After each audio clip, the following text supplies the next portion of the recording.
Le christianisme peut être décrit d'un certain point de vue comme un système de gloire. Dieu est appelé le Dieu de gloire, Acte 7.2. La chrétienté est une famille. Son Père est appelé le Père de gloire. Paul déclare le Dieu de notre Seigneur Jésus-Christ, le Père de gloire, Éphésiens 1.17. Christ, qui a introduit cette chrétienté, est appelé le Seigneur de gloire, 1 Corinthiens 2.8. L'Esprit Saint, l'énergie de tout ce système divin, est appelé l'Esprit de gloire, 1 Pierre 4.14. Ainsi, les trois personnes de la Trinité divine sont toutes liées à la gloire, toutes intéressées par la gloire. Le Père produit ce système de gloire tout entier.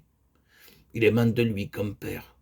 Le Fils, comme le Seigneur de gloire, gouverne tout en relation avec cette gloire. C'est une déclaration glorieuse, combien cela est grand, gouvernant tout en relation avec la gloire. Le Seigneur de gloire.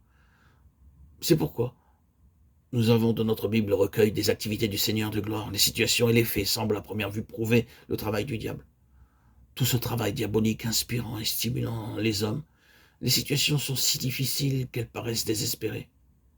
Et ce livre contient le verdict de cette longue course. C'est que chacune de ces situations est tournée vers la gloire. Quelque chose de glorieux surgit de chaque situation impossible et désespérée.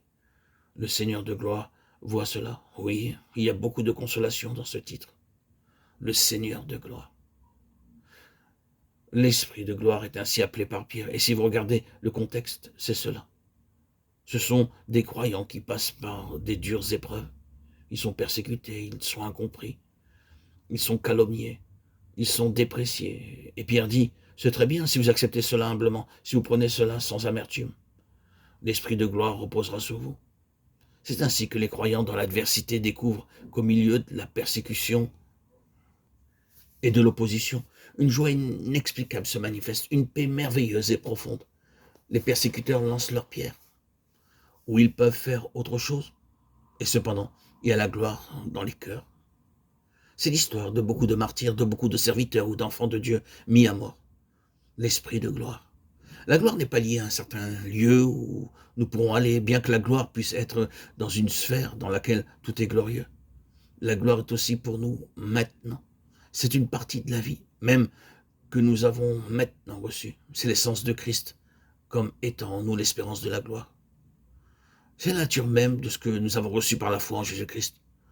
Je dis encore que la chrétienté, c'est un système de gloire, et le Seigneur veut que nous ayons cette vie pour vivre selon cette vie, qui produira de plus en plus de gloire en nous. C'est seulement si nous vivons selon cette vie incorruptible que la gloire sera manifestée. Ainsi, nous devons regarder encore à celui qui a manifesté pour nous le modèle, montrer la voie, indiquer les principes de la corruptible, aboutissant à la gloire, à regarder ce qui était vrai de lui. L'incorruptible qui procédait de Dieu et qui lui donnait la gloire.